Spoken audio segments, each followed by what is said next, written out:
Assalamualaikum warahmatullahi wabarakatuh. Nama saya Iksan Tiawandi dengan NIM 415250100034. Mahasiswa Universitas Mercubuana, Fakultas Ilmu Komputer, Program Studi Informatika.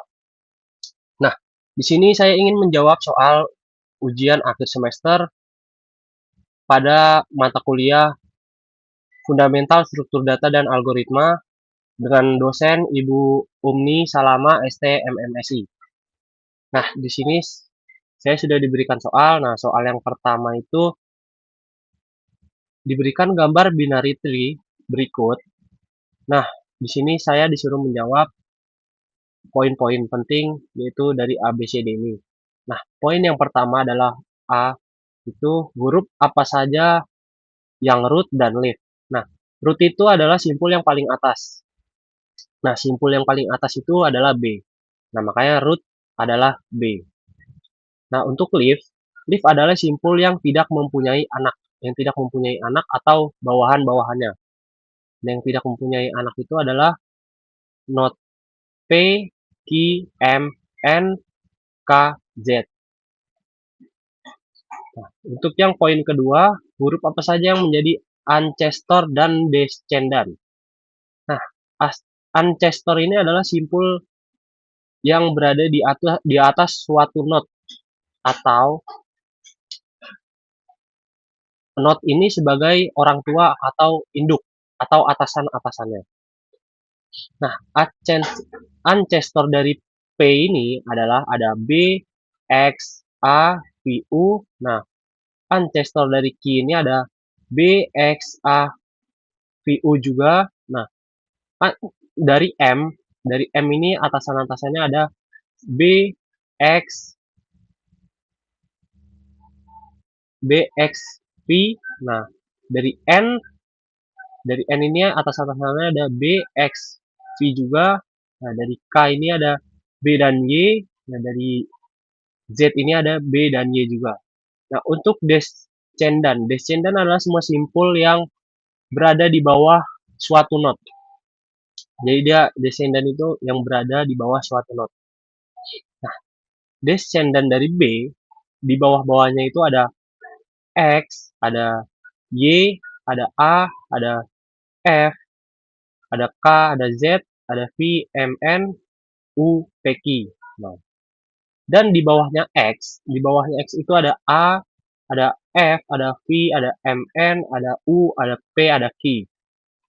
Nah, untuk di bawahnya A ini ada V, ada U, ada P, ada Q. Dan untuk di bawahnya F, di bawah F-nya ini ada M, ada N. Nah, di bawah Y itu ada K, ada Z. Nah, itulah descendantnya. Nah, untuk poin yang C, ada berapa level pada pohon biner tersebut? Kemudian sebutkan hurufnya masing-masing level. Nah, untuk levelnya, kita mulai dari level 1. Level 1 itu adalah note yang paling atas. Level 1-nya itu B, level 2-nya itu adalah X dan Y, dan level 3-nya itu ada A, F, K, Z. Nah, level 4-nya ada V, M, N, level 5-nya itu ada U, level 6-nya itu ada P dan Q. Nah, untuk poin yang D, lakukan traversal secara pre-order, in-order, dan post-order. Nah, traversal ini adalah proses penelusuran suatu node, penelusuran semua node, atau bisa dibilang pengecekan semua node. Nah, kalau pengecekan secara pre-order, cara pre-order itu adalah dari root yang paling atas, lalu dari kiri, baru ke kanan. Nah, pre-order itu dia dari B, X, A, V, U, P, Q, F, M, N, Y, K, Z. Nah, untuk yang in ordernya itu adalah proses pengecekan dari kiri ke root dan ke kanan. Nah, dari kirinya itu ada P, U, Q, V, A, X, M, E, F, N, B, K, Y, Z. Nah, untuk yang post order itu adalah proses pengecekan dari kiri, terus ke kanan, baru ke root. Berarti dari P, Q, ada U, ada V, ada A, ada M, ada N, F, X, K, Y, Z, K, Z, Y, B. Nah, nomor satu itu sudah terjawab. Nah, oke, sekarang kita lanjut ke nomor 2. Nomor 2 ini di sini ada poin A dalam materi searching, pilih satu metode algoritma kemudian jelaskan metode algoritma tersebut. Nah, di sini saya memilih metode binary search. Binary search adalah metode pencarian data yang dilakukan dengan cara membagi ruang pencarian menjadi dua bagian secara berulang sampai data yang dicari berhasil ditemukan atau sudah tidak ada lagi bagian yang bisa dicari. Nah, metode ini bertujuan untuk mengurangi jumlah proses perbandingan sehingga pencarian data menjadi lebih cepat, terutama jika jumlah datanya banyak. Nah, sebelum menggunakan binary search ini, data itu harus sudah dalam keadaan terurut. Misalnya dari nilai yang paling kecil ke yang paling besar. Kalau datanya masih acak, maka harus diurutkan terlebih dahulu. Nah, cara kerja binary search ini, pastikan data sudah terurut. Nah, baru tentukan posisi awal, itu adalah indeks 0, dan posisi akhir itu adalah indeks n dikurang 1. Cari posisi tengah dengan rumus awal plus akhir dibagi 2. Bandingkan data dari yang dicari dengan data yang berada di posisi tengah. Jika data yang dicari lebih kecil dari data tengah, maka pencarian dilanjutkan ke bagian kiri, mengubah posisi akhir menjadi tengah dikurang 1. Nah, jika data yang dicari lebih besar dari data yang di tengah, maka pencarian dilanjutkan ke bagian kanan dan mengubah posisi awal menjadi tengah plus 1. Langkah tersebut diulang terus sampai data ditemukan atau posisi awal lebih besar daripada posisi akhir. Nah, untuk yang B, dalam materi sorting, pilih satu metode algoritma yang pernah Ibu ajarkan di kelas dan satu yang belum pernah Ibu ajarkan. Kemudian dua metode algoritma tersebut serta apa perbedaannya. Nah, di sini saya yang B ini memilih, yang pertama itu memilih bubble sort yang sudah pernah diajarkan oleh dosen. Nah, saya memilih bubble sort sebagai metode sorting yang pernah diajarkan. Bubble sort merupakan salah satu program algoritma pengurutan yang paling sederhana. Nama bubble diambil karena prosesnya pengurutannya data dilakukan secara bertahap hingga setiap elemen berpindah ke posisi yang benar, seperti gelembung yang naik ke permukaan. Nah, pada metode ini, data ini diurutkan dengan cara membandingkan dua elemen yang letaknya bersebelahan. Jika menggunakan pengurutan ascending, maka elemen yang lebih besar akan ditukar ke elemen yang lebih kecil. Proses tersebut dilakukan secara berulang. Nah, cara kerja bubble sort, bandingkan data pertama dengan data kedua. Jika data pertama lebih besar dari data kedua, maka kedua data tersebut ditukar posisinya. Nah, selanjutnya data yang lebih besar dibandingkan lagi dengan data yang berikutnya. Langkah tersebut diulangi sampai seluruh data selesai diperiksa. Nah, proses akan berhenti jika semua data terurut dan tidak ada lagi pertukaran data yang dilakukan. Nah, untuk program yang kedua, saya memilih HEP-sort. Nah, HEP-sort ini adalah algoritma pengurutan yang menggunakan struktur data binary heap. Pada metode ini, data terlebih dahulu disusun menjadi sebuah heap, yaitu struktur pohon biner yang memiliki urutan tertentu untuk pengurutan ascending. Data dengan nilai terbesar akan ditempatkan di bagian yang paling atas atau root. Nah, cara kerjanya heap sort ini, susun semua data menjadi binary heap atau max heap. Pastikan nilai terbesar berada di posisi yang paling atas root. Tukar nilai root dengan elemen terakhir pada heap.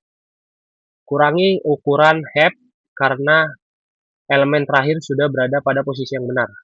Bentuk kembali heap agar nilai terbesar kembali berada di root. Ulangi langkah tersebut sampai seluruh data berhasil diurutkan. Nah, perbedaan utamanya itu adalah bubble sort mengurutkan data dengan membandingkan dua elemen bersebelahan, lalu menukarnya. Nah, sementara itu, heap sort mengurutkan dengan data yang dengan membentuk struktur binary heap, kemudian mengambil nilai terbesar atau terkecil secara bertahap, hingga semua data tersusun.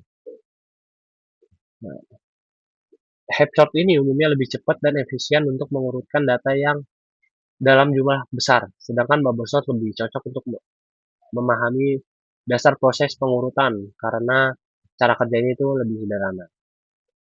Nah, untuk yang C kan di sini diberikan data 80, 130. Nah, carilah angka 60 dengan pembuktian metode algoritma yang kamu pilih di nomor 2A.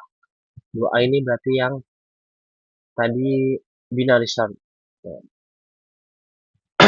Nah, di sini saya mau langsung saja jawab. Nah, data awal itu ada 80, 130, 190, 60, 70, 40. Nah, data ini kan masih acak.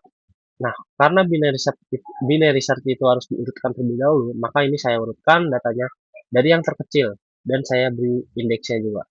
Nah, data yang terkecil itu 40, 60, 70, 80, 130, 190. Selanjutnya dilakukan proses pencarian angka 60. Nah, langkah pertama itu posisi awal itu pada indeks 0, posisi akhir itu pada indeks 5. Nah, posisi tengahnya itu berada pada 0 ditambah 5 dibagi 2, maka hasilnya 2. Posisi tengah itu ada di posisi angka 70. Nah, selanjutnya dibandingkan dengan depannya. 60 lebih kecil dari 70, maka pencarian dilanjutkan ke bagian kiri. Posisi akhir berubah menjadi 1. Nah, posisi akhirnya berubah jadi 6 di posisi indeks 1. Nah, langkah kedua itu posisi awal 0, posisi akhirnya 1, posisi tengah itu berarti 0 ditambah 1 dibagi 2, yaitu 0. Data di posisi tengah yaitu adalah di 40. Pindah lagi di paling depan, 40. Karena 60 lebih besar dari 40, maka pencarian dilanjutkan ke bagian kanan. Dan posisi awalnya itu berubah menjadi indeks 1 lagi, yaitu 60 tadi. Posisi awal. Nah, posisi awal sama dengan 1, posisi akhir sama dengan 1, posisi tengah sama dengan 1 ditambah 1 dibagi 2, yaitu 1.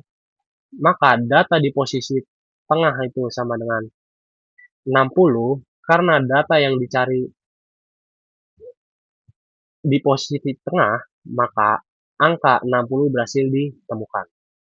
Nah, untuk yang D ini diberikan data sebagai berikut, yaitu 13, 9, 7, 11, 5. Nah, urutkan data tersebut dengan pembuktian dua metode yang saya sudah pilih tadi. Nah, untuk yang 2B, yang pertama itu saya tadi kan pakai bubble sort. Nah, data awalnya itu 13, 9, 7, 11, 5. Nah, ini kan datanya belum terurut. Maka proses pertama itu bandingkan data yang paling depan, yaitu 13 dengan 9. Karena 13 lebih besar, maka ditukar jadinya 9 yang di depan, maka jadi 13, 7, 11, 5. Nah, 13 lebih besar dari 7, maka ditukar lagi. 13 lebih besar dari 11, maka posisinya ditukar lagi, 11 dengan 13. Nah, 13 lebih besar dari 5, maka posisinya ditukar lagi. Dan angka 13 ini berada paling akhir. Nah, untuk proses yang kedua ini membandingkan lagi data yang paling depan, yaitu dari 9, data dari 9. 9 dibandingkan dengan 7. Dibandingkan dengan 7, 9 lebih besar dibandingkan dengan 7, makanya ditukar. 7 jadi yang paling depan. 9 dengan 11 itu adalah 9 ini lebih kecil dari 11, maka hasilnya tidak ditukar karena 11 itu lebih besar, maka berada di paling kanan. Nah, sekarang kita pindah ke angka yang 11. 11 dibandingkan dengan 5. Nah, 11 ini lebih besar dari 5, maka posisinya ditukar. 5 yang pindah ke depan. Proses yang ketiga yaitu angka 7. 7 ini lebih kecil dari 9, maka tidak ditukar. Nah, kita bandingkan yang angka 9. 9 lebih besar dari 5, maka 5 dan 9 tukar posisi. 5 jadi yang ke depan. Nah, untuk proses yang keempat, yaitu bandingkan 7 dengan 5, karena 7 lebih besar dari 5, maka posisinya ditukar. Dan hasil akhirnya menjadi 5, 7, 9, 11, dan 13. Nah, itu data sudah terurut. Nah, sekarang kita yang kedua, heap sort. Untuk heap sort ini, data awalnya sama seperti yang di atas tadi. Nah, kita ini bentuk max heap atau binary atau pohon binary juga. Nih. Nah, 13 ini adalah root karena datanya yang terbesar berada di root. Habis itu 11, ada 7, ada 9, ada 5. Nah, langkah kedua itu tukar root 13 dengan elemen terakhir. Maka 13 ini ditukar dengan tadi elemen terakhir 5. Nah, 5-nya ini jadi pindah ke depan. Kemudian bentuk kembali max heap, yaitu ada 11, 9, 7, 5, 13. Nah, tukar root 11 dengan elemen terakhir yang belum terurut. Nah, karena tadi elemen terakhirnya itu ada di sini ada 5, maka ditukar lagi. 5 ini yang paling depan dan 11 ini di bawahnya 13. Atau sampingnya 13 nanti di sini. Bentuk lagi kembali max heap-nya. Nah, 9 ini di paling atas, habis itu 5, ada 7, ada 11, ada 13. Nah, langkah keempat, tukar root 9 dengan elemen terakhir yang belum terurut. Tadi kan yang belum terurut itu adalah ada 7. 7 ini kan belum terurut. Maka ditukar dengan 9 dan 7-nya ini pindah ke root. Maka jadi 7, ada 9, di bawahnya ada 5, ada 9, ada 11, ada 13. Nah, bentuk lagi max heap-nya, yaitu 7, 5, 9, 11, 13. Nah, langkah kelima itu ada tukar root yang paling atas ini adalah 7. 7 ini ditukar ke elemen yang terakhir yang belum terurut, yaitu 5. Karena 5 belum terurut, maka dipindahkan 7 ditukar dengan 5 dan 5-nya itu menjadi root. Nah, seluruh data ini sudah terurut, maka hasilnya 5, 7, 9, 11, 13. Nah, rootnya ini mulai dari 5. Nah, untuk yang soal P3 diberikan program, nah, dan di sini disuruh jelaskan masing-masing fungsinya dan apa output program di bawah ini. Karena ini sudah saya lakukan dan outputnya ini seperti ini. Outputnya itu ada angka 7, 4. Nah, ini seperti pohon ya, tadi seperti pohon. Ada 7, 4, 9, ada 0, ada 5, ada 8, ada 13. Nah, program tersebut kemudian menampilkan hasil reversal in order. Nah, yang pertama itu 0, 4, 5, 7, 8, 9, 13. Dan pre-ordernya itu ada 7, 4, 0, 5, 9, 8, 13. Post ordernya itu ada 0, 5, 4, 8, 13, 9, dan 7. Nah, dengan adanya output successfully delete, nah itu karena adanya program ini, print bst delete 5, 9, dan 7. Nah, itu makanya berhasil di delete. Dan kemudian hasil in order untuk menampilkan data yang masih tersisa setelah penghapusan, yaitu adalah 0, 4, 8, 13. Nah, penjelasan masing-masing fungsinya. Pada fungsi kelas binary search tree yang pertama ini, kelas binary search tree, nah fungsinya itu untuk membuat kelas binary search tree, yaitu tempat menyimpan semua data dan fungsi yang akan digunakan pada program. Nah, yang kedua itu ada fungsi init self file sama dengan none. Fungsi ini dijalankan pada saat objek dibuat untuk memberi nilai awal pada suatu node serta membuat node kiri yaitu left dan kanan itu right yang awalnya masih kosong itu berbentuk none. Nah, yang ketiga itu ada fungsi insert save file. Fungsi tersebut digunakan untuk menambahkan data ke dalam binary search tree. Jika nilainya lebih kecil, data akan masuk ke sebelah kiri. Nah, kalau data yang lebih besar, data akan masuk ke sebelah kanan. Kalau datanya sama, program tidak akan menambahkannya. Tuh, ada di sini. Insert. Nah, data akan menampilkan data ada yang sama dan tidak memasukkan data tersebut. Nah, untuk yang fungsi birth first search, ini adalah untuk menampilkan data menggunakan metode BFS, yaitu membaca node mulai dari level yang paling atas sampai ke bawah. Nah, untuk yang kelima ini fungsi DFS, yaitu DFS in order, digunakan untuk menjalankan traversal in order yang memanggil fungsi traversal in order hasilnya akan menampilkan sesuai urutan dari kiri root, dari kiri lalu ke root dan ke kanan. Nah, fungsi yang keenam itu ada DFS pre-order. Pre-order ini digunakan untuk menjalankan traversal pre-order atau pengecekan pre-order. Urutannya itu yang tadi sudah dijelaskan yaitu root, baru ke kiri, baru ke kanan. Ada DFS post order. Nah, DFS post order ini digunakan untuk menjalankan traversal post order yang urutannya itu dari kiri ke kanan, baru ke root yang paling atas. Nah, ada fungsi traversal in order. Fungsi ini berisi proses untuk membaca seluruh node dengan urutan kiri, lalu ke root, baru ke kanan. Hasilnya akan disimpan ke dalam list. Nah, terus habis itu ada fungsi trav pre-order. Nah, fungsi ini digunakan untuk membaca node dengan urutan root, kiri, lalu kanan, kemudian hasilnya dimasukkan list.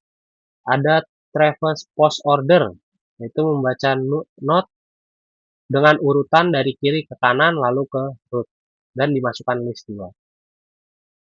Find node and its parent. Nah, ini digunakan untuk mencari data yang ingin dihapus, sekaligus mencari parent atau induk dari data tersebut. Nah, hasil pencarian ini nanti akan dipakai pada proses delete. Nah, yang terakhir itu ada fungsi delete self file. Nah, fungsi delete ini untuk menghapus data dari binary search tree. Setelah data ditemukan, node tersebut akan dihapus, lalu tree akan disusun kembali supaya tetap sesuai aturan BST. Nah, sekarang saya lanjut ke P4. Saya lanjut ke P4. Di sini diberikan gambar graph. Nah, di sini poinnya itu buat representasi agency matriksnya. dan carilah node-node yang akan dicapai dari node A dengan BFS. Nah, representasi agency matriksnya itu di sini saya sudah buat, yaitu kan itu di situ ada A ke B itu 1, A ke C itu 1, A ke F itu 1. Nah, dan dari B ke C itu 1, B ke G itu 1, dan dari C ke F itu ada 1, dan D ke C itu ada 1, dan E ke C itu ada 1, E ke D itu ada 1, dan E ke J itu 1. Dan selanjutnya itu F.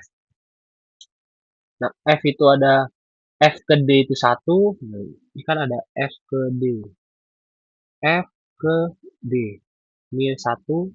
Dan J ke C itu 1, J ke E itu 1, dan J ke K. J ke K itu 1, dan K ke E itu 1, K ke G itu 1. Kan ada K ke E 1, dan K ke G itu 1. Nah, untuk yang kedua itu not yang dapat dicapai. Nah, ini adalah not yang dapat dicapai, yaitu kita itu mulai dari A. Mulai dari not A. Dari not A ini kita bisa menelusuri ke F, C, dan B. Nah, dari A ini kita lanjutkan bisa ke F. Nah, dari F ini bisa lanjut lagi ke D. Nah, dari A habis itu mau lewat C, dari C ini juga bisa ke F. Nah, tetapi kan F tadi sudah dikunjungi. Nah, habis itu dari B ini kita bisa ke G dan C. Nah, karena C ini tadi sudah ditelusuri, maka kita lanjutkan dari D. Nah, kita balik lagi ke D ini. D ini juga bisa ke C. Nah, C ini kan tadi sudah dikunjungi juga. Maka dari itu, kita lanjut lagi ke bawahnya. Dari B, kan itu ada G. Nah, dari G ini bisa ke E. Dari G ini bisa ke E dan C. Nah, karena ada C juga ini sudah dikunjungi, maka kita gunakan yang E aja. Dari E ini kita bisa ke D, C, G, dan J. Nah, D, C, G ini sudah dikunjungi, maka kita gunakan saja yang J. Dari J ini kita bisa ke K.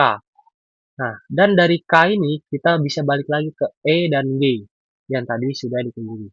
Nah, maka hasil BFS-nya itu adalah A, F, C, B, D, G, E, J, dan K. Nah, untuk yang B-nya, kita ini diberikan data matriks, yaitu A ke A ini 2, A ke D ini 4, B ke A ini 5, B ke C ini 2, B ke D ini 3, dan C ke C ini adalah 3. Habis itu ada D ke B ini 6, B ke D ke C ini ada 8. Nah, di sini saya sudah menjawab. Nah, nanti saya akan tampilkan pengerjaannya lebih jelas lagi di video selanjutnya ini. Nah, untuk soal yang P4 ini, soalnya terdapat Wake graph yang disimpan di dalam memori dengan data matriks sebagai berikut A, B, C, D. Nah, matriksnya itu A ke A itu 2, A ke D itu 4, bobotnya B ke A itu 5, B ke C itu 2, B ke D itu 3. Nah, untuk yang C-nya itu ke C itu 3 bobotnya. Nah, untuk yang D itu dia D ke B itu bobotnya 6, D ke C itu bobotnya 8. Nah, di sini yang soal A ini buatlah grafnya. Nah, di sini saya ingin membuat grafnya. Nah, grafnya itu di sini A, saya paling atas ini A. Nah, di sini C, di sini B aja. D, di sini D, yang paling bawah ini C.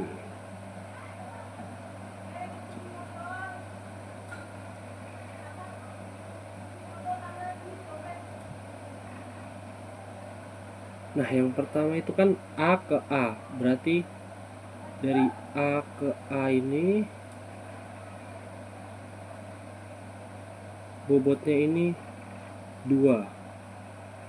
Nah, setelah itu dari A ke D, dari A ke D ini bobotnya 4. Dari B ke C, dari B ke A ini bobotnya 5. Dari B ke C ini bobotnya 2. Nah, dari B ke D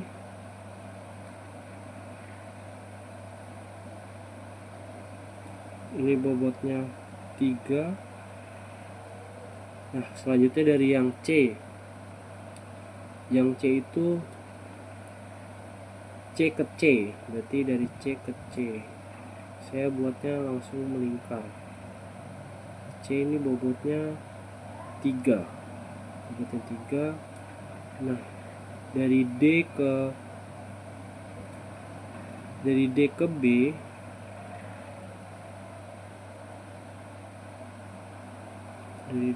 B ini bobotnya 6. Dari D ke C ini bobotnya 8. Nah, di sini saya udah jadi grafnya. Saya buat seperti ini. Dari sini ke A ini 2, A ke D ini 4. Dari situ B ke A ini 5 bobotnya. B ke C ini 2, B ke D 3.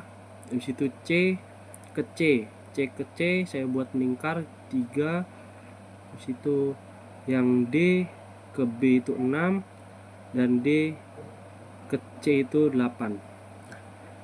Di sini saya untuk menjawab soal B saya berada pada Word. Jadi saya akan lanjutkan ke Word. Nah, oke, sekarang kita balik lagi ke soal di Word-nya lagi. Nah, setelah dari video tadi saya membuat graf, di sini diberikan buatlah agensi list-nya. Buat agensi list-nya adalah A.